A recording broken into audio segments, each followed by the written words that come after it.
जय मसी, म Romans Magar, Shri Himalayan church Arughat बगैँचाको उपाध्यक्ष।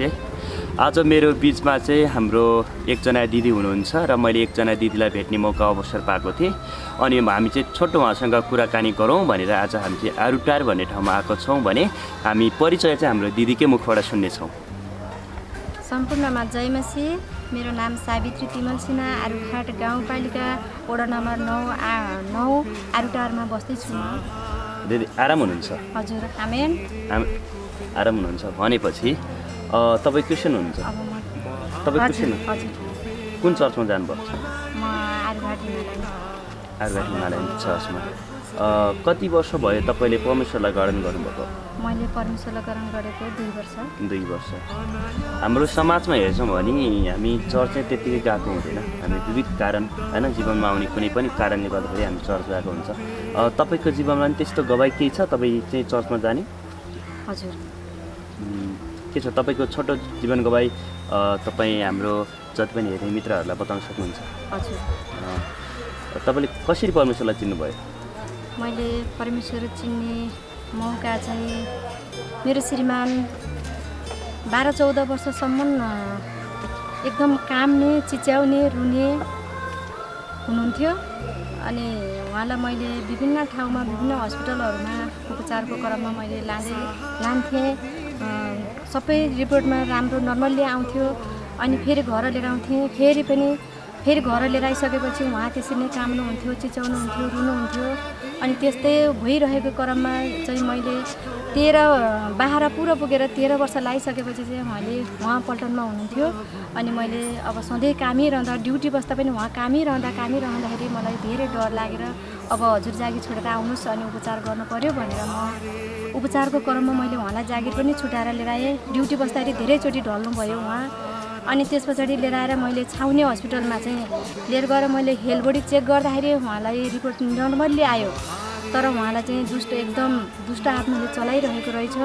उहाँ चाहिँ रुनी कराउने, एकदम चिच्याउने, बिस्तारामा रुनी कराउने, उहाँले एकदम नराम्रो सोचहरू सोच्ने। अनि त्यो कुलतमा फसेर एकदम त्यस्तो धेरै चिजहरू खानुभयो उहाँले। अनि म यो खाएर नै यसलाई हटाउँछु भन्नेपट्टि उहाँ लाग्नुभयो। तर जति खायो त्यति नै उहाँलाई त्यो सताउनेले सताइरह्यो। अनि एक दिन त उहाँ एकदम राति कामेर रातको 12 बजे चाहिँ मेरो गेट खोलेर उहाँ चाहिँ एकदम काम्दै बाटो रुँदै कराउँदै जानुभयो। मेरो अल्लघरको छर छिमेकीले चाहिँ सम्हाल्न नसक्ने स्थितिमा पनि उहाँहरूले साथ र सपोर्ट दिनुभयो, सम्हाल्नुभयो। अनि मैले त्यो कारणले चाहिँ म धेरै तडपिरहेको समयमा म एक दिन चाहिँ मैले हार खाएर प्रभु मैले भन्न चाहिँ मैले प्रभु नै भने। त्यो समयमा मलाई त्यो दिनको याद छ, मेरो त्यो लास्ट शब्द मलाई याद छ, प्रभु मैले मेरो श्रीमानलाई म कहाँ गएर उपचार गर्ने होला त, यो अवस्थामा पुर्यायो मलाई केले होला त भनेर म एकदम सोचेर म एकदम निराश भइरहेको समयमा चाहिँ मलाई एकजना दाइ खाजा लिन आउनुभयो। त्यो दाइ चाहिँ मलाई परमेश्वरले चुनेरै पठाउनु भएको रहेछ। उहाँलाई चाहिँ ओमबहादुर दाइ हो। एकछिन, तपाईँले चाहिँ त्यो दाइलाई पहिला चिन्नुभएको थियो? हजुर, चिनेको थिएँ। पहिला उहाँ क्रिस्चियन भन्ने कुरा तपाईँलाई थाहा थियो? भनेपछि तपाईँ अनि उहाँले चाहिँ तपाईँलाई चाहिँ परमेश्वरको बारेमा बताउनु भयो? हजुर। कसरी बताउनु भयो? यसरी नै मैले अनि दाइ पनि खाजा लिन आउनु भयो। मेरो सानो खाजा पसल छ। अनि मैले खाजा बनाउँदै गर्दाको क्रममा अनि दाइले ज्वाइँ सोध्नुभयो, होम दाइले। अनि त्यस पछाडि ज्वाइँ खोइ त बहिनी भनेर सोध्दै हुनुहुन्थ्यो। अनि उहाँ चाहिँ मान्छे आयो भने चाहिँ बाहिर मान्छे छ, तर उहाँ सिरक मुख छोपेर लुक्नुहुन्थ्यो, डराउनुहुन्थ्यो।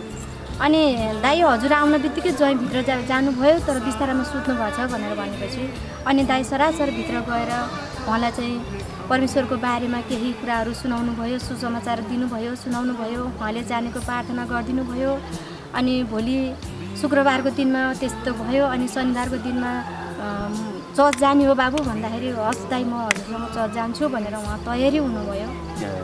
भनेपछि उहाँले चाहिँ प्रार्थना गर्नुभयो। अनि चर्च जाने भनेपछि तपाईँहरू चाहिँ राजी खुसी हुनुभयो होइन? किन तपाईँहरूलाई चाहिँ त्योभन्दा पहिला धेरै उपचार गर्नुभयो, कुनै पनि अप्सन थिएन होइन?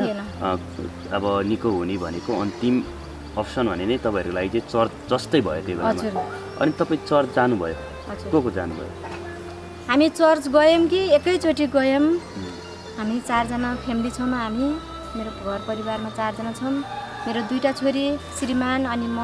हामी बाबाको लागि भनेर मेरो 2टै छोरी पनि गए। मेरो श्रीमानलाई उद्धार हुन्छ भने म पनि जान्छु भनेर म पनि परमेश्वर भठामै गएँ। परमेश्वर हामी 4 जनाले चाहिँ हामीले परमेश्वरको ग्रहण गरे। उद्धार पनि हुँदैछ। उद्धार पनि हुँदैछ। तपाईहरू चर्च जानुभयो है, अनि तपाईहरूलाई चाहिँ 4 जना तपाईँको परिवार हुनुहुन्छ, तपाईँ, तपाईँको श्रीमान र तपाईँको 2टा छोरी, 4 जना। त्यो मध्ये नै हामीसँग चाहिँ समाजमा चाहिँ हाम्रो फ्यामिलीहरू छ होइन, जस्तै धेरै आफन्तीहरू जोडेको छ। त्यो आफन्तीले तपाईँलाई चर्च जाँदै गर्दाखेरि रोक्ने कोसिस गर्नु भएन?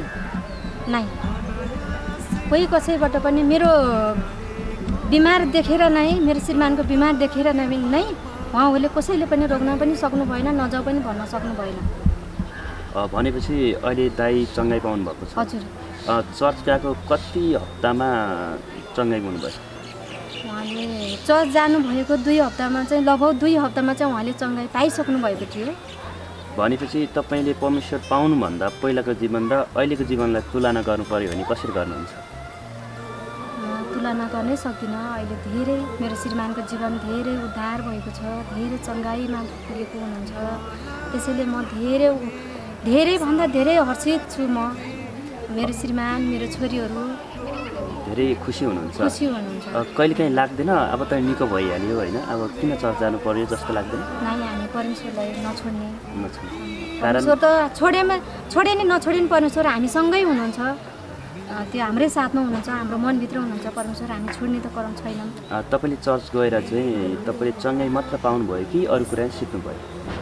अरू कुरा सिकेको छु। कस्तो कुरा सिक्नुभयो? कस्तो कुरा, अब समाजमा मिल्नुपर्छ, छरछिमेकमा मिल्नुपर्छ। अनि अब आफूभन्दा नसक्ने अशक्तलाई माया गर्नुपर्छ, त्यो अशक्तलाई उद्धार गर्नुपर्छ। अब त्यस्तै बिमार छ भने, दुःख बिमारले शैतानले सताइरहेको छ भने छरछिमेकमा आफूले सकेको प्रार्थना गरिदिने, चर्चमा जाम भन्ने, सल्लाह सुझाव दिने। तपाईँले तपाईँको जीवन परिवर्तन हुँदै गर्दाखेरि छर्च भिडियो तपाईँलाई हेर्ने नजर कस्तो छ? त्यो त अब मसँग त राम्रै नजरले हेर्नुभएको छ। सावित्रीको श्रीमानलाई चाहिँ एकदम चर्चमा गइसकेपछि उद्धार भएको छ भन्ने नै छन् मेरो छरछिमेकमा। तपाईँ चर्चमा गइसकेपछि जीवन मुक्तिको कुराहरू कतिको थाहा छ?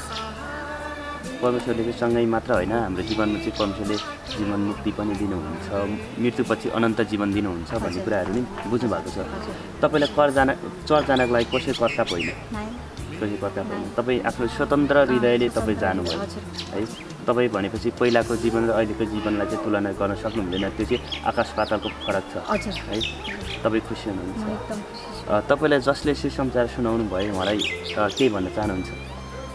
उहाँलाई चाहिँ म धेरै धेरै धन्यवाद दिन चाहन्छु र परमेश्वरले धेरै आशिष दिनुभएको होस्। होम दाइलाई उहाँ मार्फत नै मैले परमेश्वर चिन्ने मौका पाएँ र उहाँ मार्फत नै मेरो श्रीमानलाई उद्धार र चङ्गाइ हुन पुगेको छ। त्यसैले म उहाँलाई चाहिँ धेरै धेरै धन्यवाद दिन चाहन्छु र परमेश्वरले पनि उहाँलाई धेरैभन्दा धेरै आशिष दिनुभएको होस् र उहाँको साथमा सदा सर्वदा परमेश्वर रहनुहोस् र उहाँले यसरी नै म जस्तै पीडितलाई, म जस्तै दुखीलाई, बिरामीलाई फेरि पनि उद्धार गरेर गर्न सकुन्। परमेश्वरद्वारा नै परमेश्वरले उहाँलाई त्यो गर्न उद्धार गर्न चाहिँ परमेश्वरद्वारा नै सकुन्दाइले। हुन्छ, दिदीलाई धन्यवाद दिन चाहन्छु। उहाँले आफ्नो व्यस्त समय निकालेर हामीलाई चाहिँ यो छोटो कुराकानी गरी मौका अवसर दिनुभयो र उहाँले चाहिँ आफ्नो जीवन गवाई र परिवर्तन जीवनको बारेमा चाहिँ हामीलाई बताउनु भएको छ। दिदीलाई धेरै धन्यवाद दिन चाहन्छु र म तपाईँलाई अन्तिममा यही भन्न चाहन्छु, विशेष गरी होम दाइलाई धन्यवाद दिन चाहन्छु। उहाँद्वारा चाहिँ आज यो परिवारले चाहिँ परमेश्वर चिन्नुभएको छ। होम दाइलाई पनि धेरै धन्यवाद र अन्तिममा तपाईँहरूलाई म यही भन्न चाहन्छु, तपाईँ आफू बाँचोस् र अरूलाई पनि बचाउनुहोस्। हुन्छ, सम्पूर्णलाई जय मसिह।